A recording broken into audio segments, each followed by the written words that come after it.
with all of that. And that's why we're here. I mean, Yes, it I'm is. excited to talk about it because I think there's a lot of crazy stuff happening. All right, so tell me, I mean, obviously, huge news last night. Trump pausing military aid to Yep. Ukraine. What are you hearing from Ukraine? I mean, how much pressure is Zelensky now under? I mean, are there calls for him to go, which No. presumably is no? So go on, walk No, us through. What are you hearing? they're basically here we go again. I mean, if you remember, he did the same exact thing in 2019. Just last time it was a shadow diplomacy where it was run through me, Giuliani, and us putting pressure on Zelensky to announce an investigation, and he stopped military aid when he didn't want to do it, congressionally approved. That's what he got impeached for the first time. Now he's doing it in open sight. Basically, he's not. Doesn't need to do any shadow diplomacy. He's basically stopping. Again, I think one of the congressmen came out earlier. I watched on CNN, and they said that it could be illegal what he's doing. I don't know if it is or not. I'm not a lawyer. With stopping the military aid, I don't know if it's congressional or military aid, with exactly how it is. But it's basically the same thing he's doing what he did back in 2019. It's the tactic of basically threatening, if and I hate to be the one to say I told you so, but I've been saying, if Trump gets into office, it's not good for Ukraine. Definitely not good for Ukraine. But the people there are definitely in Ukraine. This time around, they're a little bit more feel more secure because they have the support of the European nations, and because it's not so much because that they have support of the European nation, it's so much that the way Trump is acting also to the European allies and distancing the United States from them. He's basically forcing all their hand, even if they wouldn't agree to it, even if they would reject to it, but he's forcing everybody's hand to kind of align, which is great for Ukraine. And that's why I think you saw what you saw in the Oval.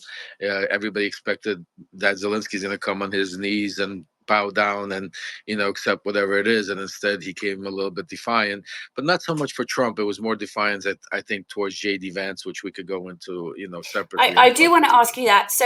But there is news coming out of Ukraine now that Zelensky is definitely making conciliatory noises towards Trump, saying that he does want to he does want to play in the in basically Trump's sandpit, and obviously there is more at Yeah. stake now, right, than there was in 2019. I mean, he really is in the middle of a full blown war. Well, yes and no, because I mean, 2019 they were also in the middle of a war, and he was Yeah, but and he was coming in as a brand new president that has never been involved in politics, so in a different world. So yeah, I agree with you that the stakes are a lot higher today because they're in, now there's millions of people's lives involved, and they're in a full blown invasion. I wouldn't even call it a war; I would call it an invasion by this tyrant Vladimir Putin. So yes, Zelensky is definitely, and the Ukrainian people are willing to play, sign a mineral deal. They're willing to negotiate. They're willing to do whatever the United States wants. It's just, I think Donald Trump. The problem is that the people surrounding Trump really, he doesn't have this. Last time around, he had me and others that really understood Ukrainians. We are Ukrainians, understood the Russian people. This time around, he has people that are smart, and might want the right thing, but they don't know the mentality of the Ukrainian people, the Russian people, and they're doing it, and the way it's being done. Uh, if it was done behind closed doors, and if it was done in a different circumstances, I think we'd be already at some sort of a peace. But because it's being played out in such a public affair, right. and because certain people, it's just he's forcing certain hands, and I think he's not wanting it. I don't think he's expecting it. I think the United States itself right now, the administration is a little bit confused because they thought Zelensky would already have signed a long time ago. So walk us through that. So what does it mean I mean, you said to me yesterday when we were speaking, he doesn't know how to talk Ukrainian or talk Russian. What does that involve? What if they were to go behind doors? How could they make this work? I mean, I if think you I, were I talking well, to Zelensky, what would you be right. saying? I think this time around, I think he needs to put together a little shadow diplomacy behind the scenes. Somebody like myself, or somebody that knows the ins and outs and knows these people, and basically goes down there. And I think they're also. I'm not going to mention the names. I'll get into that later on. But there's certain people that could put together that know the Russian side, that know the Ukrainian side, that are oligarchs, you call them, but could be very useful, that I know, that could come to the table and structure a proper mineral deal. Because I think the deal that right now is being structured, I think it's a trap. I think it's not really anything valuable for the United States. I think it's more valuable for the Russians to get the United States, even though it looks like it's a benefit for the Ukraine and America. And that, Because, Lev, just to interrupt you a second, that's because most of the land that's being discussed is in the occupied territories, right? Correct. I mean, 90% of all these minerals, not only is it occupied up, but the way it's being negotiated, a lot of it, like we spoke about yesterday, Vicky, and I'll get more into it in my, Substack. But there's other people that are negotiating this deal right now, like Kirill Dmitriev and Jared Kushner behind the scenes. So the way the deal and the things are being structured is more of a and that's why you see it. You see it play out that it's pro-Russian. That's why people think, oh, Trump is an asset. It's not so much Trump. Yeah, now he might be, like I said, he's an unwilling asset. He Trump is definitely loves America more than anything else. I'm not gonna, but he doesn't understand that the way he's being maneuvered into it and the way he's being positioned. Obviously, the whole world could see that he's being the spokesperson for the Kremlin, and even the Kremlin's coming out. Medvedev can't. Every day is tweeting something else about how he can't even with some. He tweeted out. He said, "If somebody would have told me that an American president would be saying the things he's saying 3 months ago," he goes, "I would have never believed. I would have laughed in your face." He goes, "What a great world we live in today."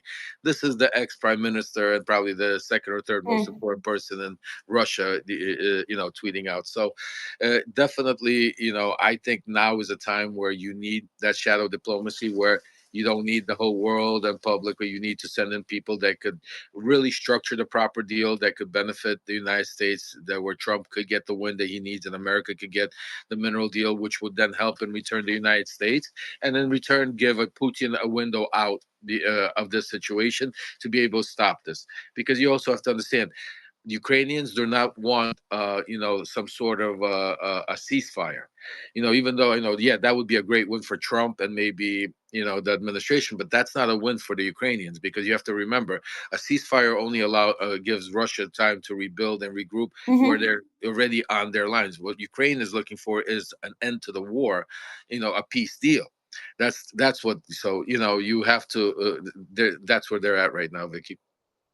So let me ask you this. So going back to what you were saying, so you're saying obviously I understand that the flaws with the current mineral deal is that 90% of it is in the Well, the let me stop you. I don't know. I haven't seen the actual deal. I don't think any of us have seen it, so it's hard to really talk about. What I can speak about is through my sources, and what I know is that the deals being negotiated and being pushed through has Russian influence in it.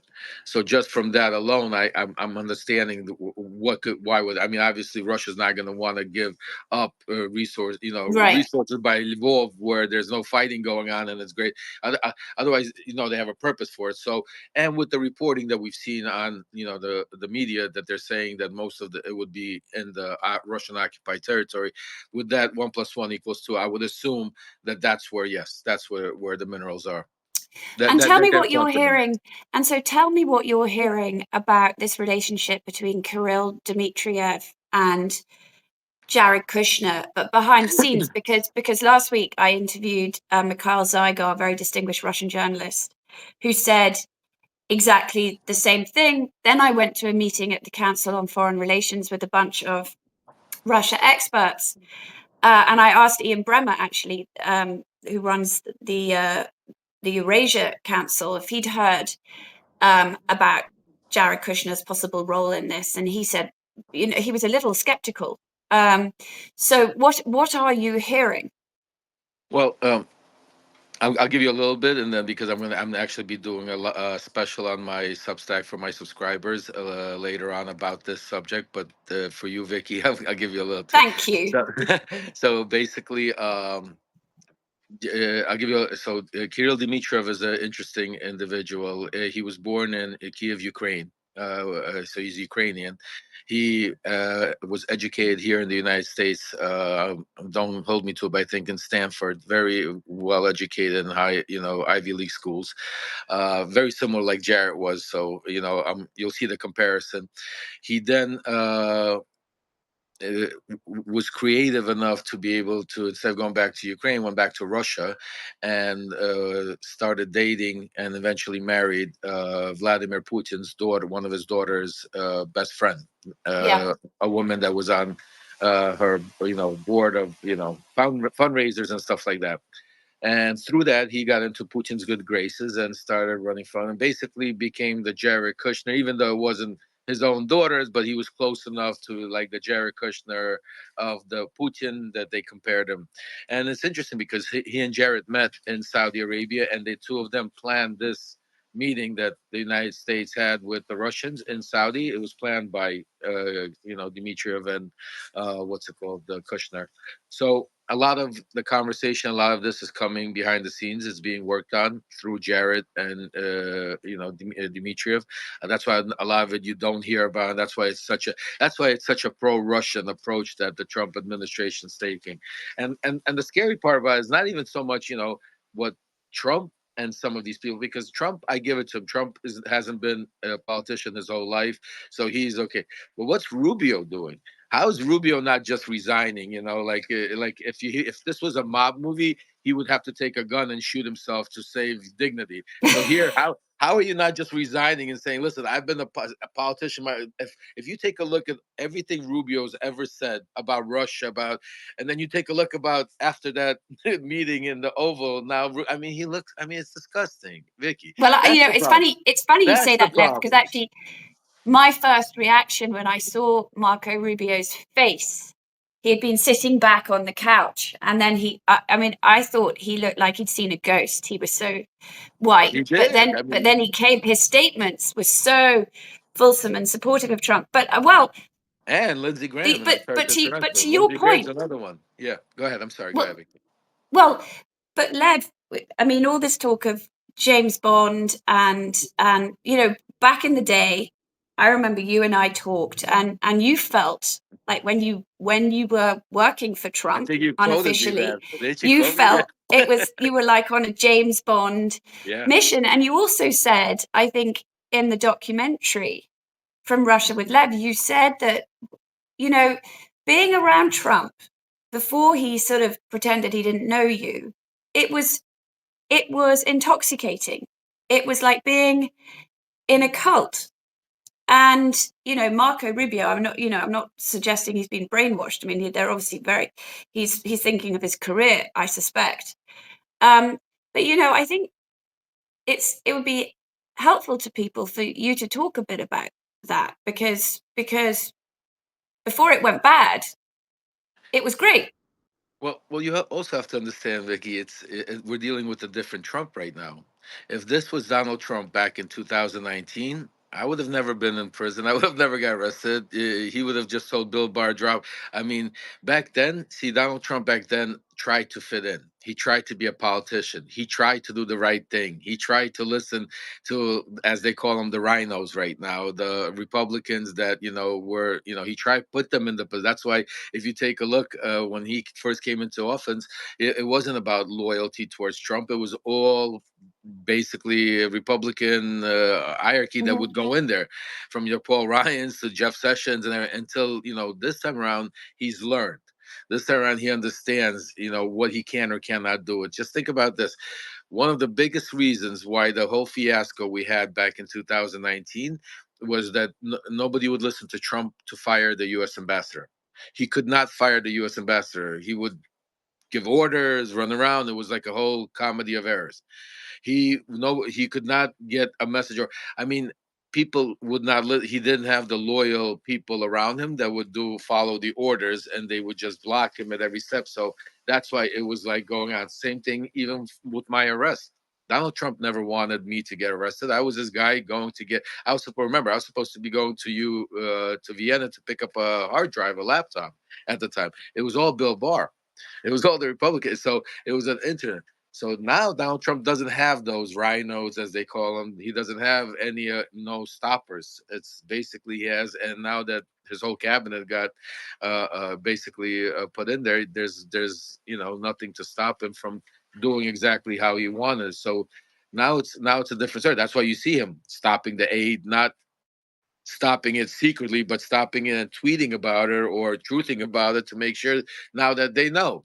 I mean, now in the Oval, he's telling now he's Yeah. not hiding, saying it was a perfect phone call. He's like, I don't care what you write. I want you to listen. Just think about in the Oval, some of the things he said. He sat there and said there, like, I wanted this to play out. Like, I want the people to see this interaction between this fight argument between the president of Ukraine and JD Vance, the vice president, basically, until he came into it. Like, this is good television, makes great television, he said. So I mean, he in his head, he's still in between, a mob boss and a TV personality. You know what I'm saying to you? So he still runs a lot of it like that. And the dangerous part is, Putin's not like that. I mean, we're laughing, we're looking at this craziness, but in Russia right now, I mean, it's yes, they're extremely happy. Yes, they couldn't be more happier than to have the United States, obviously being having the whole, not only the president but the whole administration. I mean, basically has is rah rah Russia right now. Yeah. But they're still scared and worried because there's a lot of problems Russia has with this war. They, from needing to, their economy is to shit. Excuse me for my language. They can't hold down another 6 months, even though, yes, they say, blah, blah, blah, Russia. It's not the same Soviet Union. That's another problem with this war that we have. Why I think there's so much is that the last time the people that have known Russia to be fearful, like the Soviet Union that lived through those years, are already like 50, 60, 70 years old. The population is shrinking.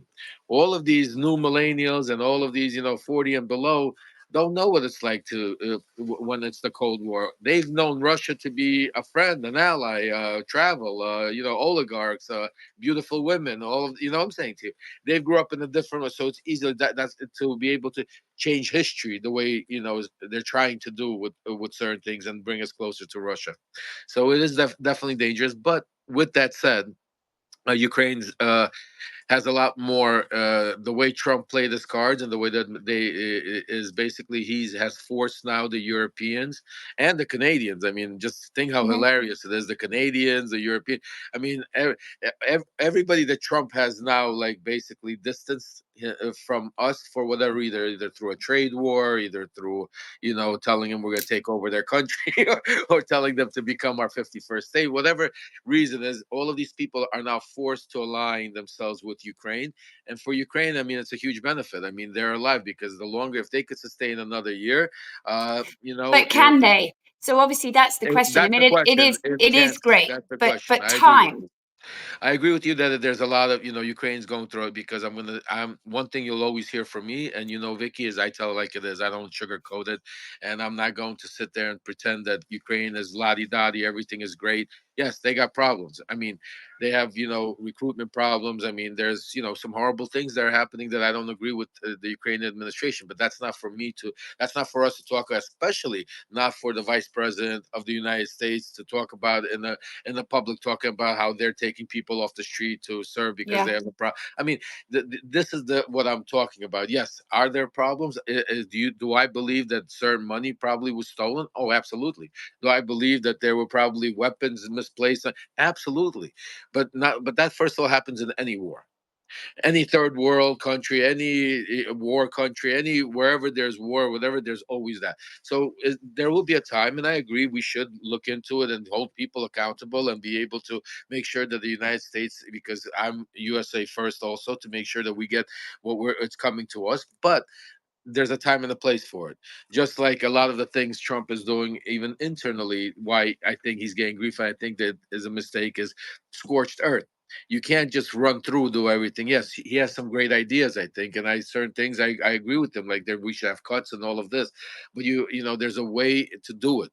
You don't have to So go gangster on every single. You don't have to threaten well, but everybody. let There's me let me go back though to something you said at the beginning, which was that your advice to Trump would be to put you back in the mix. I mean, I'm being facetious, No, but no, I but mean, I tell you honestly, I would. I mean, I would put everything me and him had aside, and I would definitely just for the sake of Ukraine, our country, because there are people, and I've been speaking to certain people in Ukraine and over there and over here that even certain Republicans have called me and told me that, Love, you should definitely write an op-ed to be able to get Trump's attention. But I'll tell you, Vicky, one thing has nothing to do with it. I definitely know Zelensky. I know the players in Ukraine. I definitely know the oligarchs that are involved. I mean, this is basically going back to what we were, right back to what we were in 2019, just structuring the proper deal to make sure it goes back and everybody. Because to make this thing happen, you need to be able to give Trump a win. You need to be able to give Putin a clean way out, and you need to be able to figure out for Ukraine not only to end the war, but also to figure out how you could be able to rebuild it. Because right now there's a lot more to just ending it. Because yeah, you could end the war today, and then 4 years from now, Russia will take over because Ukraine will eat itself up because the con there. I mean, there's steps to it, not just saying okay, the fighting stop. That doesn't end anything because then you also and yeah. Go ahead. and do you think Zelensky would be okay if various of the Ukrainian oligarchs sort of went and did this in the shadows? You know what? I think Zelensky would be okay to anything proposal that would end the war, get Russia, the aggressor, out of his country, and be able to have a plan to rebuild his country. I think absolutely because again, oligarchs. We say oligarchs as like a criminal entity, but look at our country. I mean, Elon Musk, he's an oligarch. I mean, Peter Thiel, these are oligarchs. These are David Sachs, these are oligarchs. You know what I'm saying? Howard Lutnick, these are oligarchs. So we have oligarchs all over here. So if we could use American oligarchs to negotiate these deals, I think it wouldn't be so bad of an idea to bring in, because you got to understand, these are the people that know the land, that know where the minerals are, that know, and also know Putin and Zelensky, and also know the players involved. So there's So who on the American side? Because obviously, technically, the special envoy is General Kellogg. Um, he's possibly not the right no, person. no. So I mean, who? I mean, can you think of anyone? Well, again, Kellogg is the only person there that has actually knows the Ukraine. He has no word. You could tell by what's going on is Kellogg doesn't have a say so in the thing, so that's why he's the wrong person. Again, without going too deep into it, Vicky, because like I said, I have my subscribers I owe it to.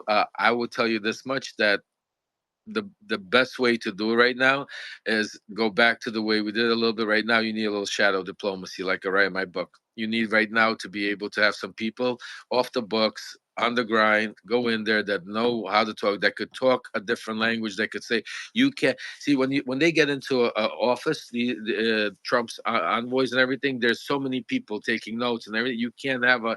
This is a conversation that has to be had, like where there's no 20 people, 30 people around you taking notes, where you're sitting face to face and you're saying this is what needs to be done, this is what need, and you could structure it, and there's people there that have the power and the know with all how to do it. And I think that if we'll see what happens, but I think we're not that far away. As crazy as it sounds, and as I mean, we're really not that far away, because the best thing that Trump did do, and I know people I take a lot of flack for, is that he is speaking to Vladimir Putin.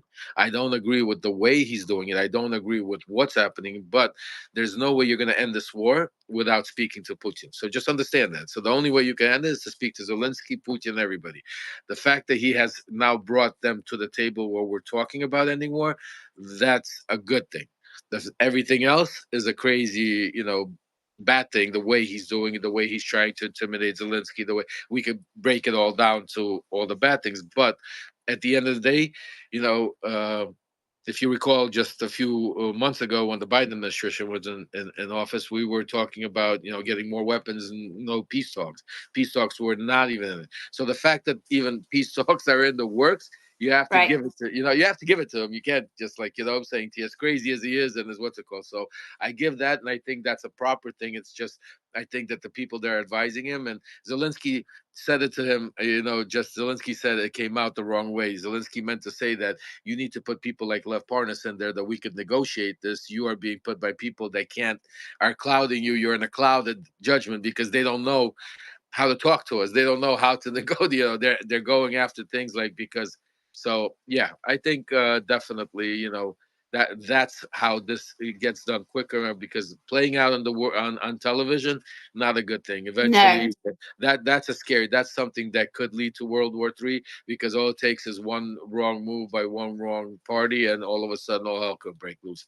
But yeah, so that's Well, I can't thank you enough, Lev. I mean, so my last question. I'd love to like continue talking to you as things unfold. I'll have you Is as my guest also. yes. I think, but from what I'm hearing from you, is that in Ukraine, Zelensky's position is secure. Oh, absolutely. Right now, even the people that are his opposition are supporting him, because you gotta understand. Right now, there's no realistic way you could hold an election. I mean, that's why the only thing that could happen is you could right now get a Russian plant to get into office, and then then it stops everything. Then he just cuts a deal with Trump and Zelensky, and I mean with Trump and Putin, and it's over. So everybody understand, even his greatest critics, biggest critics, Zelensky's, that are against him, say you can't have an election right now. Plus, you don't. You just the people are all over the place. It's just not feasible.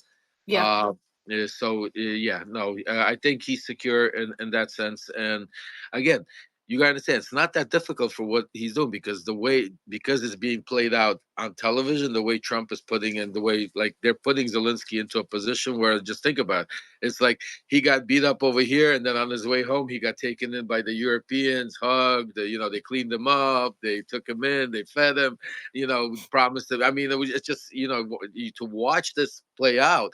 I mean, just even think about, here you have the UK Prime Minister coming here, just even simple things, just like little simple things. I know people miss it, but these are very, and they irk Trump, because I know him. So you got the UK Prime Minister coming to town with a letter that's opened from King Charles to Oh, invite us to yes. see him, right? And guess what? Zelensky on his way home gets a meeting with King Charles, and Oh, King yes. Charles is hugging him, and nobody cares what he's wearing and what he's doing, and what I'm saying to you. And so, and sometimes that's the problem with Mega, is they sometimes take it a little too, like that, having I think it was Marjorie Greene's boyfriend. I think, I don't quote me on that, but somebody, not even a reporter, asked the question in the Oval about Zelensky's where. I mean, that's set Yeah. up. That's a set. I mean, there's no reason to do it. I mean, No. you could mention, but again, so yeah, it's Trump's making it easier for him. I mean, if Trump wouldn't throw the United, like, there's things that you need to do. Like, he doesn't need to so quickly burn all his bridges with the European allies. He could use the European allies to bring Zelensky to the table. But if you're going to get rid of the European allies and get rid of Zelensky, I mean, Putin's in their backyard. They have no choice but to get together. So I mean, there's it's and that's why I joined Substack, is because on Twitter it's not, it's difficult. It's to be able to get the Different truth and place. voice right, and it's all, between Twitter and Blue Sky, they're more of echo chambers. I Yeah. feel that Substack is a great platform where I'm going to be able to bring a lot of content out, and the interesting part I'm going to be doing. That's why I got to keep it a little bit. Yeah, Is yeah, no, that's how, Lev. Well, we'll all be reading you, and no, I'd love to keep. we're gonna be, and the interesting part is we're gonna be doing a Q&A every day for a little period of time for my paid subscribers. I'm gonna do a special where they can ask me any question about what's going on, what's happening, and so I want to use this platform to really be able to get people involved, informed, and so they know what's going on with Ukraine. That's terrific. Not only Ukraine, but Russia, Trump administration, and Yeah. you never know. I might be the next Ukrainian envoy. You know?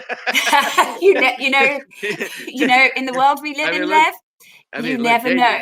JD Vance called him American Hitler, and he's the vice president. So I've never came close to calling him a Hitler. So I'm never that bad. you, I just told the truth. I mean, and he knows it. So I mean, I don't have that much. So you know what I mean. You never know. Lev, it's really great to see you, You and thank you, Vicky. You too. we'll talk again. And I can't wait to read your Substack.